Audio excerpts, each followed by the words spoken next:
ನಮಸ್ತೆ ಆತ್ಮೀಯರೇ, ನಾನು ಮಣಿಕಂಠಜಿ ಯೋಗೋಪಾಧ್ಯಾಯ, ಬಾಬಾಜಿ ಅಷ್ಟಾಂಗ ಯೋಗ ಮತ್ತು natural healing centre Bengaluru, Basava ಐಕ್ಯ ಅಕಾಡೆಮಿ ಹೀಲರು ಕೂಡ.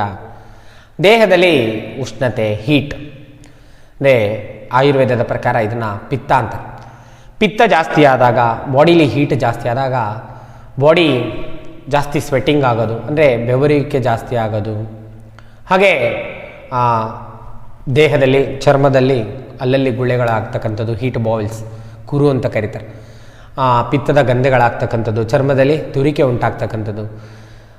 ಹೀಟು ಅಂತಕ್ಕಂಥದ್ದು ಇಂಟರ್ನಲ್ ಆರ್ಗನಲ್ಲೂ ಕೂಡ, ಅಂದರೆ ಸ್ಟಮಕ್ಕಲ್ಲಿ, ಸ್ಪ್ಲೀನಲ್ಲಿ, ಲಿವರಲ್ಲಿ, ಕಿಡ್ನಿಲಿ, ಲಾರ್ಜ್ ಇಂಟೆಸ್ಟೈನಲ್ಲಿ, ಈ ರೀತಿ ಕೆಲವೊಂದು ಪ್ರತ್ಯೇಕ ಆರ್ಗನಲ್ಲಿ ಹೀಟ್ ಜಾಸ್ತಿ ಆದರೆ ನಾನಾ ಥರದ ಸಮಸ್ಯೆಗಳನ್ನು ಎದುರಿಸಬೇಕಾಗುತ್ತೆ. ಉದಾಹರಣೆಗೆ ಸ್ಟಮಕ್ಕಲ್ಲಿ ಹೀಟ್ ಜಾಸ್ತಿ ಆದರೆ ಗ್ಯಾಸ್ಟ್ರಿಕ್ ಆಯಿತು, ಎದೆ ಉರಿ ಆಯಿತು, ಏರ್ ಫಾಲ್ ಆಗೋದು, ಕಣ್ಣುರಿ ಆಗೋದು, ಈ ರೀತಿ ಮೈಂಡ್ ರೆಸ್ಲೆಸ್ ಆಗೋದು, ಹೀಟ್ ಜಾಸ್ತಿ ಆದ. ಅದೇ ಹೀಟು ಲಿವರಲ್ಲಿ ಜಾಸ್ತಿ ಆದರೆ ಪದೇ ಪದೇ ಸಣ್ಣ ಪುಟ್ಟ ವಿಚಾರಕ್ಕೆ ಕೋಪ ಬರುತ್ತೆ. ಹೇಳ್ತಾರೆ ವಾಡಿಕೆ ಮಾತಲ್ಲಿ, ಪಿತ್ತ ನೆತ್ತಿಗೆ ಇರ್ತಾ ಯಾಕಂಗೆ ಆಡ್ತಾ ಇದೆ.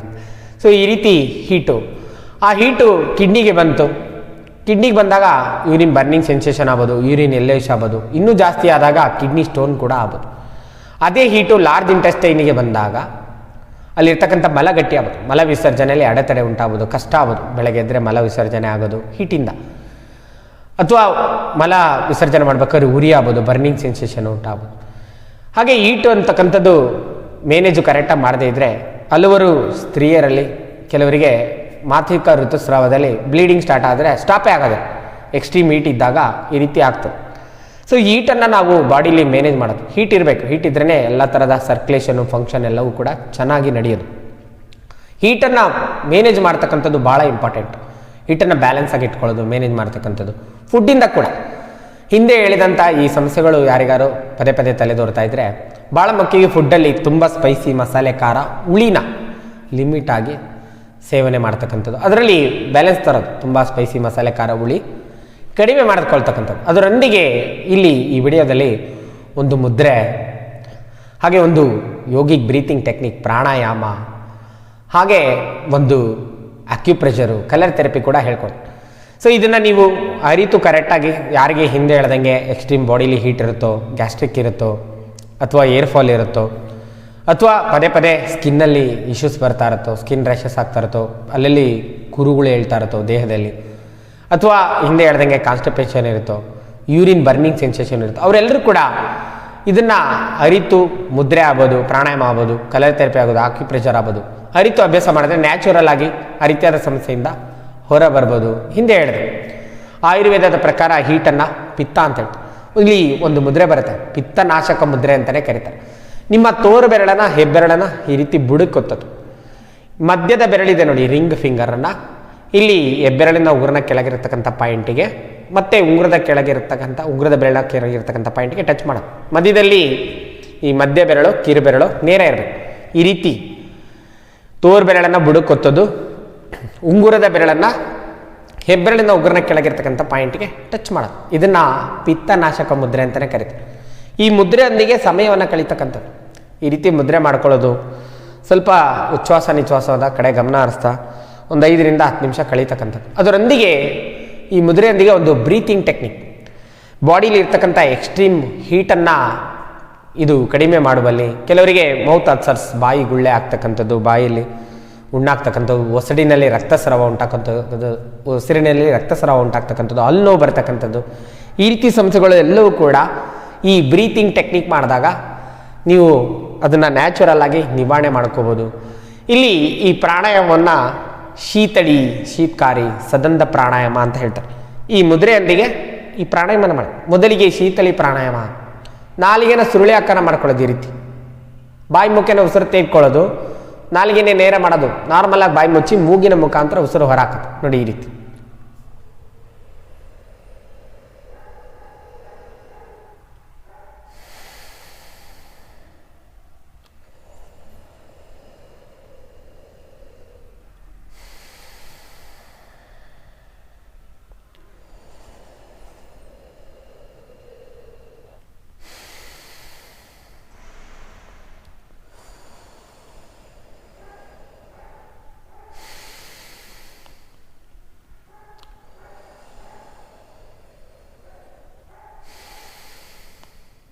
ನೀವೊಂದು 4-5 ಸುತ್ತು ಮಾಡ್ತಾ ಇದ್ದಂಗೆ ಕೂಲಾಗುತ್ತೆ, ಇಂಟೇರಿಯಲೆಲ್ಲ ತಣ್ಣಗಾಗತ್ತೆ.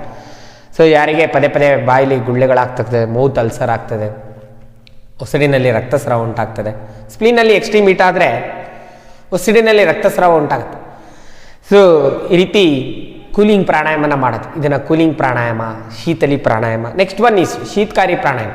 ಕೆಲವರಿಗೆ ಬಾಯಿ ಒಣಗ್ತಾ ಇರ್ತದೆ, ಸಲೇವರಿ ಗ್ಲ್ಯಾಂಡ್ನ ಕಾರ್ಯಕ್ಷಮತೆ ಕುಂಠಿತವಾಗಿದ್ದು ಅಥವಾ ಬಾಯಿ ಡ್ರೈ ಮೌತ್ ಆಗ್ತಾ ಇದೆ, ಬಾಯಿ ಒಣಗ್ತಾ ಇದೆ ಅಂದಾಗ ನಾಲಿಗೆನ ಮೇಲ್ಮುಖವಾಗಿ ಮಡಚಿಟ್ಕೊಳ್ಳಿ ಈ ರೀತಿ.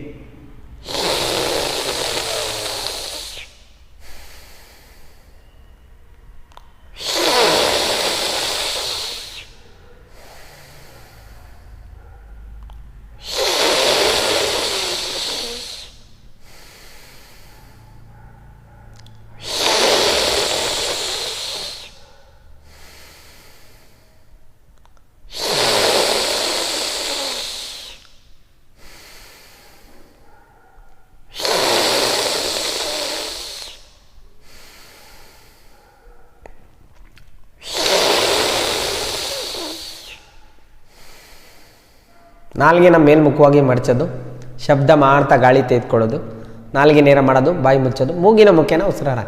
ನೋಡಿ, ಒಂದು 4-5 ಸುತ್ತು ಮಾಡ್ತಾ ಇದ್ದಂಗೆ ತಣ್ಣಗ. ಈ ಚೆವರಿ ತುಂಬ ಎಕ್ಸ್ಟ್ರೀಮ್ ಬಾಡಿ ಹೀಟ್ ಇರೋರು ಮೊದಲನೇದು ತೋರಿಸಿದ್ನಲ್ಲ ಶೀತಲಿ ಪ್ರಾಣಾಯಾಮ, ಈ ರೀತಿ ಇದನ್ನು ಒಂದು 10 ಸುತ್ತು ಮಾಡೋದು. ನೆಕ್ಸ್ಟು ಶೀತಕಾರಿ ಮಾಡೋದು, ನಾಲ್ಗೆನ ಮೇಲ್ಮುಖವಾಗಿ ಮಡಚಿಟ್ಕೊಂಡು ಶಬ್ದ ಮಾಡ್ತಾ ಗಾಳಿ ತೆಗೆದುಕೊಳ್ಳೋದು, ಮೂಗಿನ ಮುಖೇನ ಉಸಿರು. ನೆಕ್ಸ್ಟ್ ಒಂದು ಅಂತ ಬರುತ್ತೆ ಸದಂದ ಪ್ರಾಣಾಯಾಮ. ಜಸ್ಟ್ ಅಲ್ಲೊಂದಕ್ಕೊಂದು ಟಚ್ ಮಾಡೋದು. ಈ ಮುದ್ರೆಯೊಂದಿಗೆ ಮಾಡಿದ್ರೆ ತುಂಬ ಬೆನಿಫಿಟ್ ಉಂಟಾಗುತ್ತೆ. ದೇಹದಲ್ಲಿರ್ತಕ್ಕಂಥ ಪಿತ್ತದ ದೋಷ ಕಡಿಮೆ ಆಗಲಿಕ್ಕೆ ಇದು ಸಹಕಾರಿ ಆಗುತ್ತೆ. ಇದನ್ನು ಪಿತ್ತನಾಶಕ ಮುದ್ರೆ ಅಂತಲೇ ಕರಿತೀವಿ. ಅಲ್ಲೊಂದಕ್ಕೊಂದು ಟಚ್ ಮಾಡೋದು, ಶಬ್ದ ಮಾಡ್ತಾ ಗಾಳಿ ತೆಗೆದುಕೊಳ್ಳೋದು. ನೋಡಿ, ಈ ರೀತಿ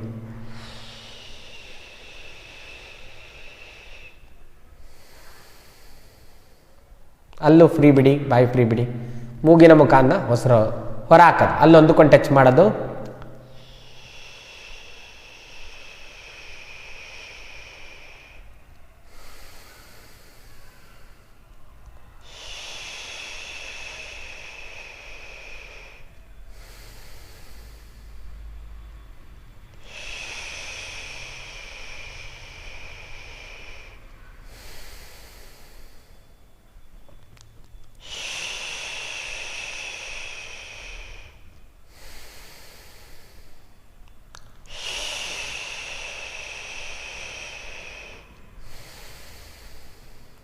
ಈ ರೀತಿ ಒಂದು 10 ಸುತ್ತು 3 ಹಂತದಲ್ಲಿ ಶೀತಳಿ, ಶೀತಕಾರಿ, ಸದಂದ ಈ ರೀತಿ ಮಾಡ್ತಾ ಇದ್ದಂಗೆ ಇಂಟೇರ್ ಮೌಟು, ಇಲ್ಲಿ ಥ್ರೋಟ್ ಎಲ್ಲವೂ, ಎದೆ ಭಾಗ ಎಲ್ಲವೂ ಕೂಡ ತಣ್ಣಗ.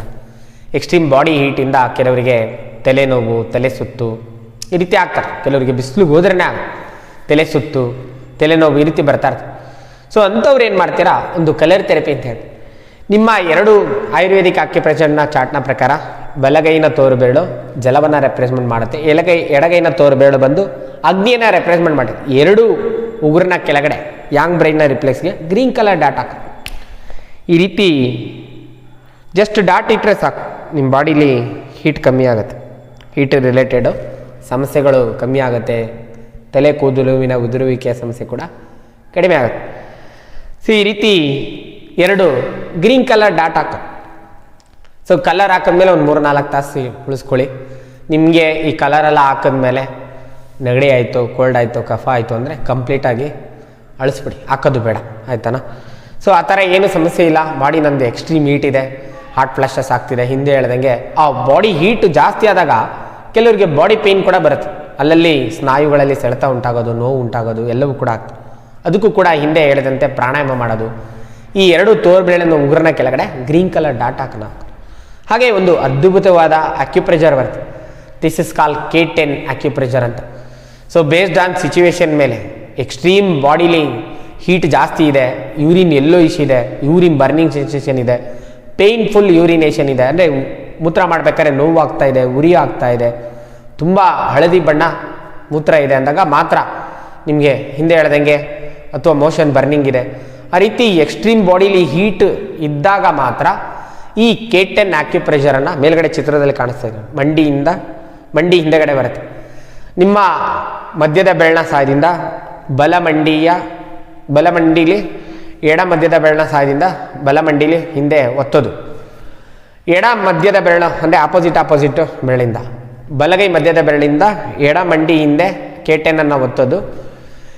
ಎಡಗೈ ಮಧ್ಯ ಬೆರಳಿನಿಂದ ಬಲಗಡೆ ಮಂಡಿ ಹಿಂದೆ ಕೇಟೆನ್ ಆಕ್ಯುಪ್ರೆಷರನ್ನು 20 ಬಾರಿ ಒಂದ್ಸಲಿ ಒತ್ತೋದು. ಒಂದ್ಸಲ ಒತ್ತಿದ ತಕ್ಷಣ ಹಂಗೆ ಬಾಡಿ ಕೂಲ್ ಆ್ಯಂಡ್ ಕಾಮ್ ಆಗ್ಬಿಡು, ಕೋಲ್ಡ್ ಆಗ್ಬಿಡು. ಸೊ ಪದೇ ಯಾರೂ ಒತ್ತಬಾರ್ದು. ಬೇಸ್ಡ್ ಆನ್ ಸಿಚುವೇಶನ್ ಮೇಲೆ ಈ ಕೇಟೆನ್ ಆಕ್ಯುಪ್ರೆಷರನ್ನು ಒತ್ತೋದು. ಈ ಬಾಡಿಲಿ ಗುಳ್ಳೆಗಳಾಗ್ತಕ್ಕಂಥದ್ದು, ಕುರುಗಳಾಗ್ತಾ ಇದ್ರೆ ಪದೇ ವಾರದಲ್ಲಿ 1-2 ಸಲ ಕೇಟೆನ್ ಆಕ್ಯುಪ್ರೆಷರನ್ನು ಒತ್ತಿದ್ರೆ ಸಾಕು. ಆ ಕುರುಗಳಾಗ್ತಕ್ಕಂಥದ್ದು, ಗುಳ್ಳೆಗಳಾಗ್ತಕ್ಕಂಥದ್ದು, ಕೆಲವರಿಗೆ ತಲೆಯಲ್ಲೆಲ್ಲ ಗುಳ್ಳೆ ಹೀಟಿಂದು. ಸೊ ಆ ರೀತಿ ಸಮಸ್ಯೆ ಇದ್ದರೆ ಹಿಂದೆ ಹೇಳ್ದಂಗೆ ಶೀತಕಾರಿ ಪ್ರಾಣಾಯಾಮನ ಮಾಡಿ, ಫುಡ್ಡಲ್ಲಿ ಭಾಳ ಮುಖ್ಯವಾಗಿ ಸ್ಪೈಸಿ ಮಸಾಲೆ ಖಾರ ಹುಳಿನ ಅವಾಯ್ಡ್ ಮಾಡಿ, ಕಲರ್ ಹಾಕ್ಕೊಳ್ಳಿ. 2 ತೋರ್ಬೇಳು ಉಗುರು ಕೆಳಗಡೆ ಗ್ರೀನ್ ಕಲರ್ ಡಾಟ್ ಹಾಕೋದು. ಬೇಸ್ಡ್ ಆನ್ ಜಾಸ್ತಿ ಎಕ್ಸ್ಟ್ರೀಮೇಟ್ ಇದ್ದರೆ ಕೇಟೆನ್ ಆಕ್ಯುಪ್ರೆಷರನ್ನು ಪಾಯಿಂಟನ್ನು ಪ್ರೆಸ್ ಮಾಡೋದು. ಸೊ ಈ ರೀತಿ ಮಾಡ್ತಾ ಇದ್ದಂಗೆ ನ್ಯಾಚುರಲ್ ಆಗಿ ಬಾಡಿಲಿ ಪಿತ್ತ ಬ್ಯಾಲೆನ್ಸ್ ಆಗಲಿಕ್ಕೆ ಸಹಕಾರಿ ಆಗುತ್ತೆ. ಪಿತ್ತದ ವಿಕಾರ ಅಂತಲೇ ಕರೀತಾರೆ. ಹಿಂದೆ ಹೇಳ್ದಂಗೆ ಈ ರೀತಿಯಾದ ಹೀಟ್ ರಿಲೇಟೆಡು ಅನಾರೋಗ್ಯದ ಸಮಸ್ಯೆಗಳು ನಿಮ್ಮಲ್ಲಿ ಕಾಡ್ತಾ ಇದ್ದರೆ ಖಂಡಿತವಾಗಿ ಈ ವಿಡಿಯೋದಲ್ಲಿ ಹೇಳಿರ್ತಕ್ಕಂಥ ಮಾಹಿತಿಯನ್ನು ನೀವು ಇಂಪ್ಲಿಮೆಂಟ್ ಮಾಡಿ, ಈ ವಿಡಿಯೋದಲ್ಲಿ ಇರ್ತಕ್ಕಂಥ ಮಾಹಿತಿಯನ್ನು ಸದುಪಯೋಗಪಡಿಸ್ಕೊಳ್ಳಿ. ತಮಗೆಲ್ಲರಿಗೂ ಒಳಿತಾಗಲಿ. ಶುಭ ದಿನ. ನಮಸ್ಕಾರ.